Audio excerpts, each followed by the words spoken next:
Hello, this is for January 2020, and we're going to be taking a look at preparing for the forward exam and for other assessments coming up for elementary and middle school in Madison. I'm going to share my screen and we'll get started on the presentation.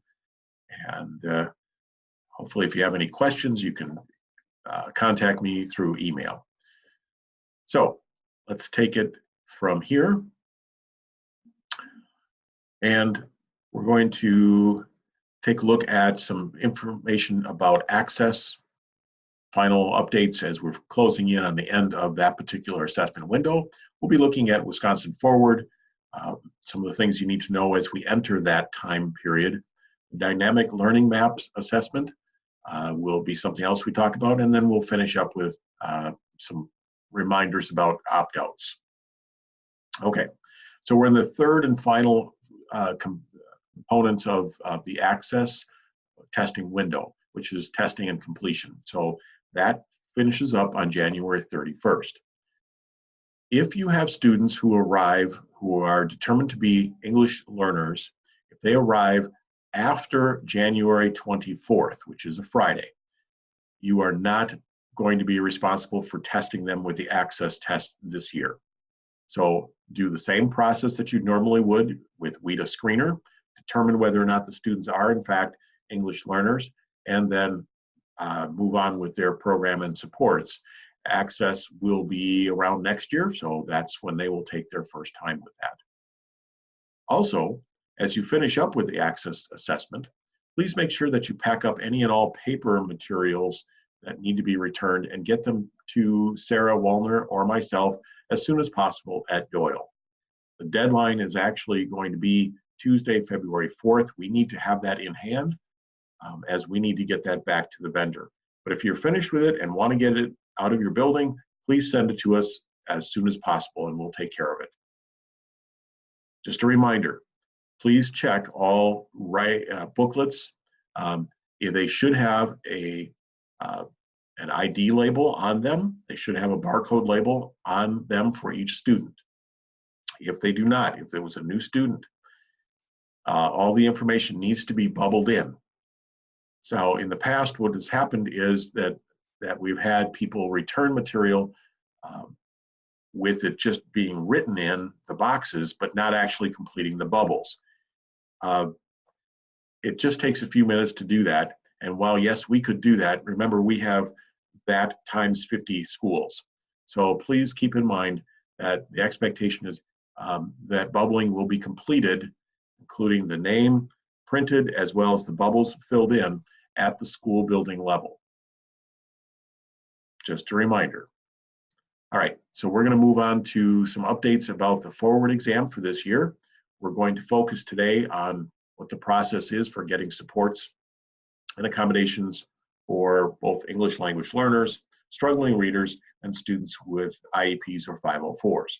We'll also take a look real quickly at where you can get practice material and just some reminders as we get closer to the actual test window.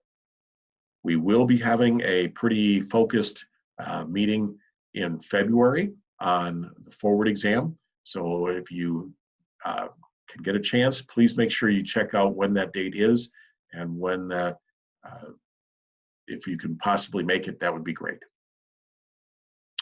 Keep in mind that the support structure for accommodations or tools looks similar to this. While you won't be able to read this particular one, there are 3 tiers. So universal tools are tools that are available to all students. They include things like magnification, highlighter, underline the text, cross off the what they believe is an incorrect answer. There are several things that are available, several tools that are available to all students. These are universal tools. The next level down, called designated supports, are those tools that typically need some kind of teacher recommendation that a student get this. It does not require an IEP or a 504, but it should be something that the student gets on a regular or daily basis in the classroom to ensure that they are able to get the best possible opportunity in the classroom. These would be things like text-to-speech. We'll talk a little bit more about text-to-speech in just a few minutes, but keep in mind that something else that might be fall under designated supports is a noise canceling or noise buffering headsets. So if students typically get that, then that's something that they should have. So keep in mind that there are two different kinds of supports. One is embedded, so in the software where we have to go and check a box and say, yes, Tim Peterson gets this particular support, and so the software turns on that support.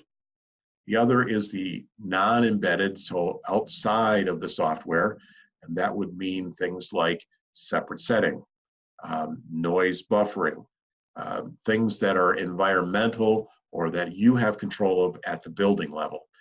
We do need to check those boxes on the software side so that we know which students actually have which designated supports, but it does nothing to the actual software. It doesn't change anything in the test. So that's the first two structures: universal tools for everyone, designated supports for some, and that's suggested by teachers and should be something that is used in the classroom regularly. And finally, accommodations. There are actually very few accommodations. These do require an IEP or a 504. They were things such as American Sign Language, closed captioning, text-to-speech, in which it reads everything, including the reading passages. Text-to-speech under the designated supports will read the question, the directions, and the responses, but not the reading passages. That would invalidate the test, actually. The reason why it happens here is because this could be for students who have such poor eyesight that they cannot actually read the text, and they're not familiar with Braille, which is another accommodation, and so they would end up needing to have text-to-speech. This is a very unusual situation. Okay, this again is a summary of what you just saw. So the universal tools, designated supports, and finally accommodations. And all three of these have embedded and non-embedded versions of each one of the tools, or the types of tools. Okay, here is the thing that is really important. These tools, if they're embedded in the software, need to be turned on, and they must be loaded into the eDirect software by Sarah Waldner or myself, so by OAA staff, prior to printing and distribution of the tickets, which you will need to have for each student in order for them to actually take the test. If there is a change, it's not the end of the world. If there's a change in student needs for supports or accommodations, after the tickets are printed, we'll go over this next month in greater detail. It's not a problem, it just takes some time. So don't expect you to let us know that student A has a need for text-to-speech, and by the way, we're testing in 10 minutes, can you do it? Don't count on that. So we'll talk about that in detail more next month. The process for getting these accommodations and supports in place is as follows. You will be getting a list of English learners that are associated with your school prior to the end of January. Also, on that will come in a Google Sheet. Please do not create your own Google Sheet. Please use the one that you get from us, as our Google Sheet is set up for only those supports and accommodations that are available. So this will have English learners, and you will need to also talk with your teams, your grade level teams, about who, if anyone, should get text-to-speech as a struggling reader.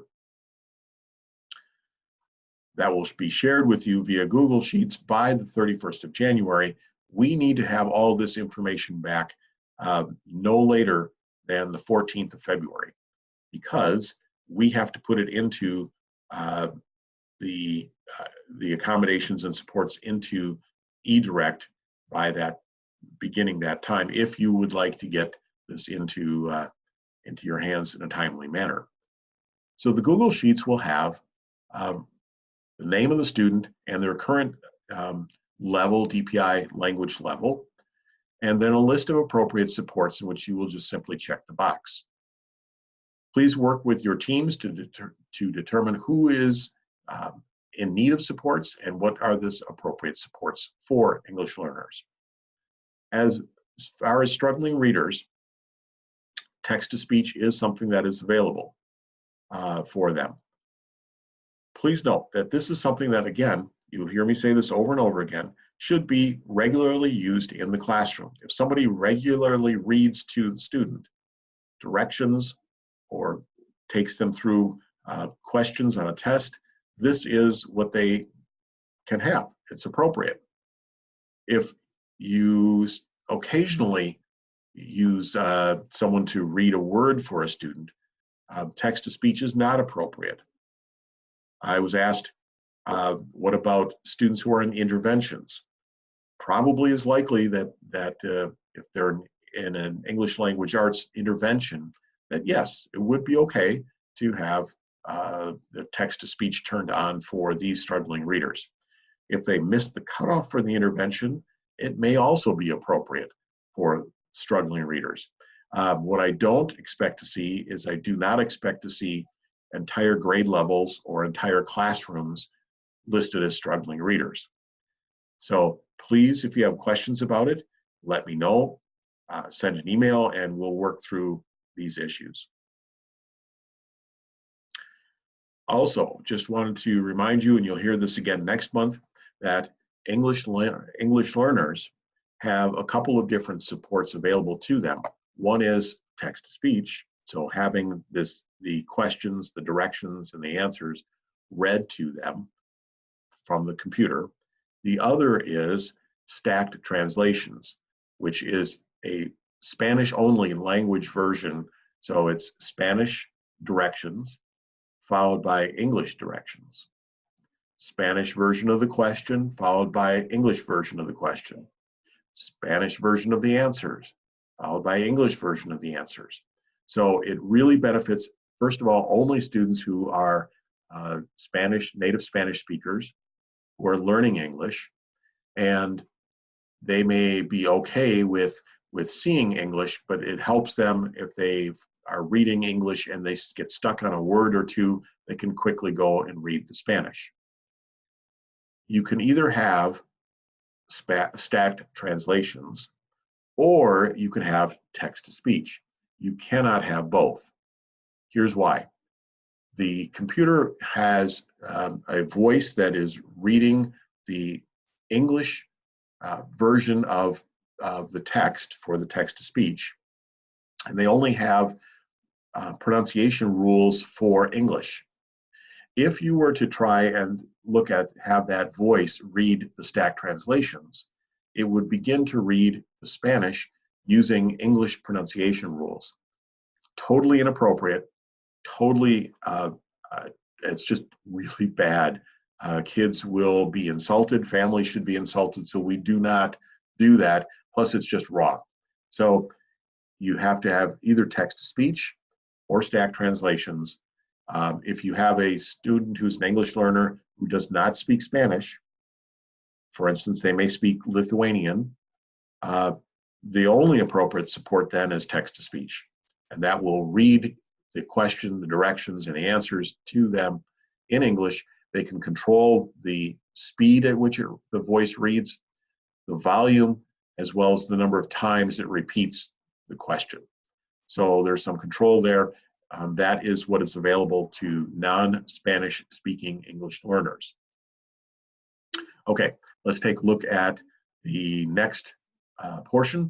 The practice test is now available. It is up and running, so you could actually get students especially would think that third graders at some point should really take a look at this. This is the first time they will have seen the forward exam. There are other questions that all grade levels, it would be appropriate for them to practice on, especially the text-dependent analysis, which is the very first session for English language arts. Let's actually take a look at and go to the screen for this. Let me see.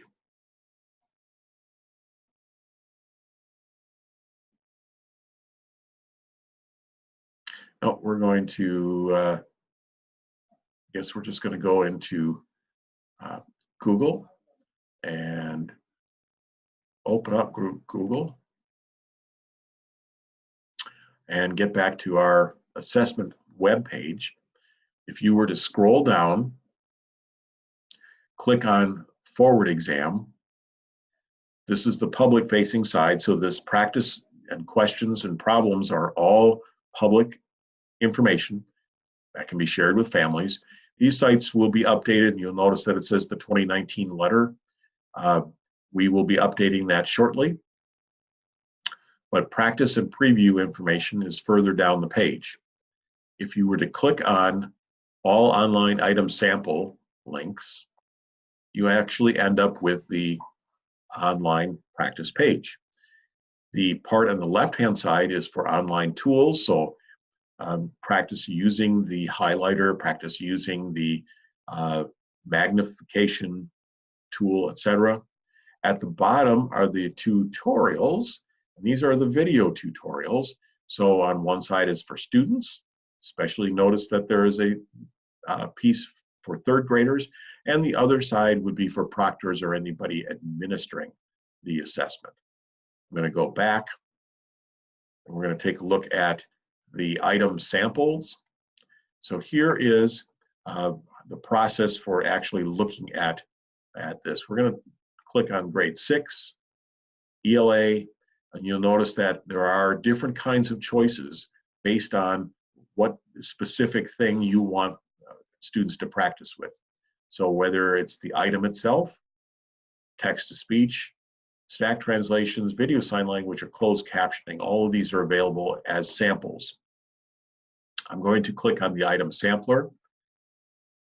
It takes me to a login page.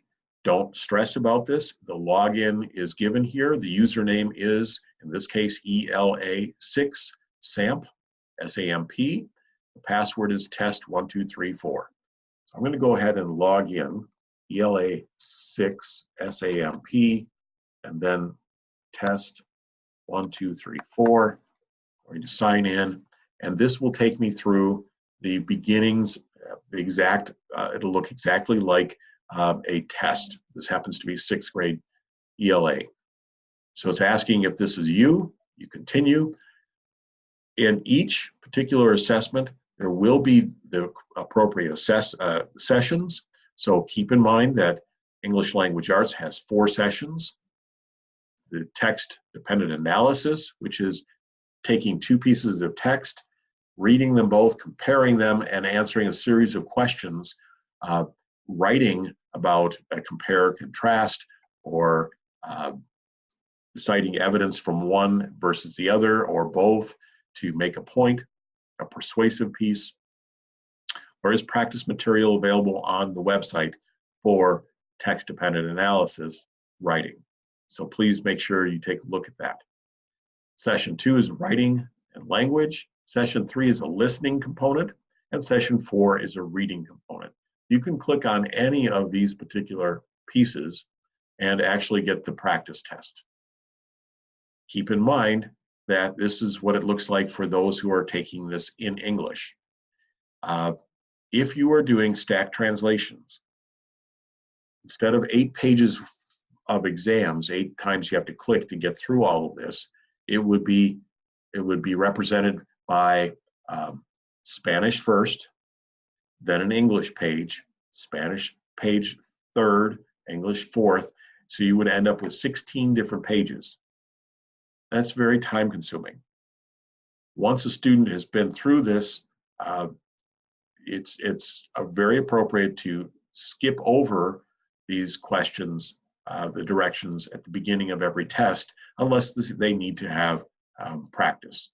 But if you've practiced once, you go through it at the beginning of the test, you can save some time by just clicking through and going actually to the test, begin the test. In this case, this is the grade 6 writing prompt, TDA. So we have a piece of text. Notice that at the bottom it says page 1 of 10. So students need to make sure that they actually do this. There is a writer's checklist, which we will make sure that everybody has available. And we will talk more about that information at our February meeting. So I'm going to end this test and exit and submit, which will take me back to the starting of the practice.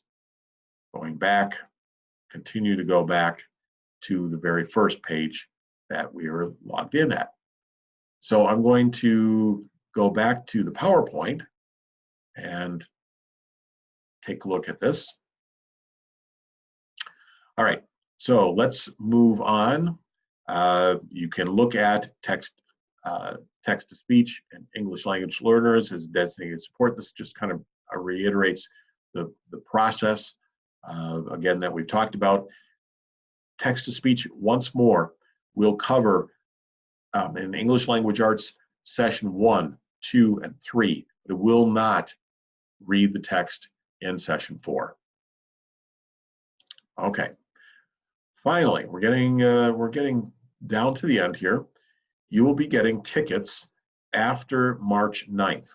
March 9th will be the very first day that we are able to print tickets. You'll notice that the accommodations for each of the students is listed here. You will be getting, there will be available an accommodations code on the accessibility guide, and so you will see what those represent. And so looking at this, you will be able to double check to see, oh, this is a noise buffering headsets that this particular student is expected to have. So magnification, masking, noise buffering, it's small group setting, etc. So kind of double check to make sure the students are getting what they need as far as accommodations. No code will be there for the universal tools because these are things that everybody should have. And just to finally, we're going to take a look just to review that the actual test times, how much time it actually takes to do the test, not the preparation work, not the logging in, not the practice, not the reviews, etc. The test time for ELA for each of the grade levels is 130 minutes. So again, 4 sessions, 130 minutes. I'll have a document next time that will give specifics about the expected time for each of the sessions. Please note that social studies and science are for 4th and 8th grade only. Science this year, like last year, is 3 sessions instead of 2. It does take longer. Social study remains 2 sessions. So we'll get more information out to everybody as we get closer to that. Now, if students are have an IEP and they are being instructed to the extended grade band standards of Wisconsin, not the Wisconsin Model Academic Standards, it's likely that in their IEP it will say that they will take the alternate assessment. The student takes dynamic learning maps, they will not take the forward test. This test window starts on March 23rd, same as the forward test, and staff who are case managers for these students are already aware, they've already been contacted, which students are expected to take the dynamic learning maps and are well on their way to getting the training done. Please note that there will be a job-alike, there will be a training opportunity so that people can come together on the February and March job-alike PCT times and they should have information about that being emailed to them by student services. Finally, we're almost there. I want to point out again that the option to opt out of the forward test as well as other district-wide tests, with the exception of Access, is made through a written request to either the principal or the assessment coordinator. If the teacher gets it, it needs to be forwarded on to the assessment coordinator and or the principal. It must be either an email or a written request. It cannot be just a phone call, or even if you're standing and talking with the parent and they say, I want to opt my child out, the correct response is, please put that in writing and get it to me. I cannot accept any opt-outs that do not have some written type of request. Copies of these should be sent to either myself or Sarah Wallner. I don't want the originals. Scan them and send them via email, or just forward the email and let me know that that is the request, and we'll take care of noting that. The reason that this is important, twofold. Number one, this must be approved by the school board, so I need to present a report to the school board and get this information to them so that they can approve it. Second is, all students must be accounted for as far as participation, and we will enter into eDirect, the software for Forward, the fact that students have chosen to, the families have chosen to opt them out. That is an option, and I will be putting that into the software. So I need to have the actual evidence that says that the family has requested an opt-out. These and other items, resources, will be found on the updated Access pages and Forward pages. Letters for Forward will be available prior to March 13th. I will be getting that information out to you.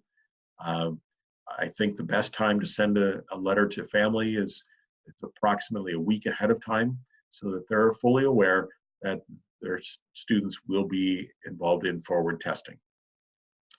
If you have other questions, please contact either myself or Sarah Wallner. This is our information. And you know how to get a hold of us. So thank you for your time. I appreciate it. And let's have a good testing season. Thanks.